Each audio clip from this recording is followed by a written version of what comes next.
नहीं, एक बड़ा निर्णय है और मैं समझता हूँ कि जिस तरह से अभी बहालियाँ निकली हैं तो निश्चित रूप से जो बिहार के बच्चे थे उनको ये उम्मीद थी कि हमारी बहाली हो और लगातार प्रोटेस्ट कर रहे थे।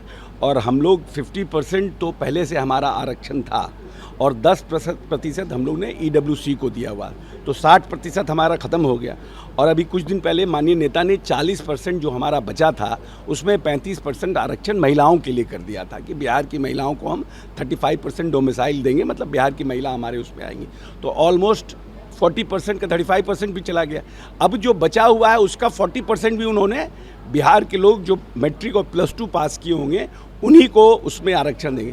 तो लगभग 94 से 95% लोग अब बिहार के लोग ही हमारे जो शिक्षा T3-4 की बहाली है और जो भविष्य में जो बहालियाँ होगी उसमें आएंगे। तो एक बड़ा नीतिगत फैसला नेता ने लिया है।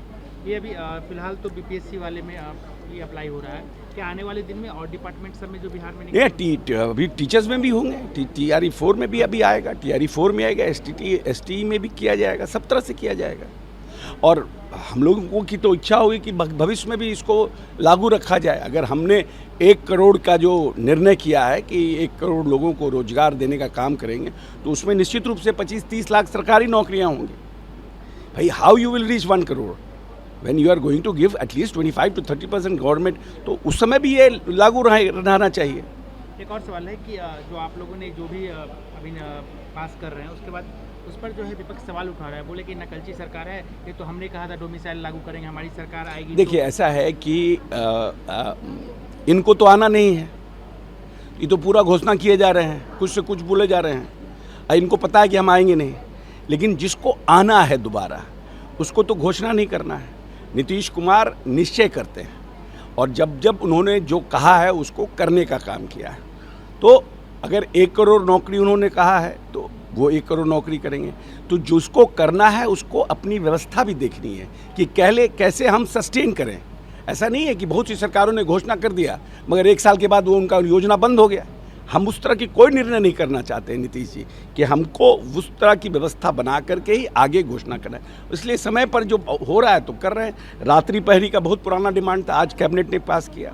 हमारे आशा का पहला बहुत डिमांड था, उन्होंने पास किया। फिजिकल टीचर्स का डिमांड था, वो पास किया गया। तो अभी तो विपक्ष को और मुश्किलों का सामना करना है, अभी तो शुरुआत है, अभी तो और ब्रह्मास्त्र चलने वाला है। एक अंतिम सवाल, SIR को लेकर जिस तरीके से तेजस्वी यादव ने अपना दिखाया उसका एपिक नंबर पे सवाल उठने लगे, उनसे शोकॉज पूछा जा रहा है, इलेक्शन कमीशन से लेके कंप्लेन तक हो रहा है, इसको आप कैसे देखते हैं? नहीं देखिए, आपने इलेक्शन, एक तो है कि आपने पूरे प्रदेश में भ्रम पैदा किया कि जानबूझ करके जो भारतीय जनता पार्टी और जदयू के वोटर नहीं हैं उनका इसके द्वारा नाम काटने की साजिश की जा रही, यही भ्रम था ना। Basic end of the day ये था, जबकि ये पहली बार नहीं हो रहा है। 2022 में भी हुआ जब अटल बिहारी वाजपेयी की सरकार थी, हर 20-21 साल पर होता है, गहन जो जांच किया जाता है, पुनरीक्षण किया जाता है। किसी नेता के परिवार ने ऐसा नहीं किया कि अपना फार्म नहीं भरा, सबने अपना फार्म भर दिया। अगर आपको प्रोटेस्ट करना था तो आप फार्म नहीं भरते, आप इलेक्शन कमीशन का प्रोटेस्ट करते। आप तो एक भ्रम पैदा करना चाह रहे हैं जनता में जानबूझ करके कि ये लोगों का काट रहे हैं, लेकिन आप तो निकल गया। आपने उतरते के साथ ही कह दिया कि मेरा एपिक नंबर, मेरा ही नाम काट दिया। इलेक्शन कमीशन को आपने रॉन्ग बॉक्स में डाला, तो नेचुरली इलेक्शन कमीशन रिएक्ट तो करेगा ना कि आपने जो एपिक नंबर लाया, कहाँ से लाया, क्या लाया, क्यों लाया, कैसे आप भ्रम पैदा कर। अगर तेजस्वी यादव का ही इलेक्शन कमीशन वोटर लिस्ट से नाम काट दे तब तो ये बात साबित होता है कि लोगों का नाम काटा जा रहा है, तो इलेक्शन कमीशन तो रिएक्ट करेगा। और 1 महीने का समय दिया है कि जिसका भी नाम कटा है वो अपना नाम जुड़वाएं।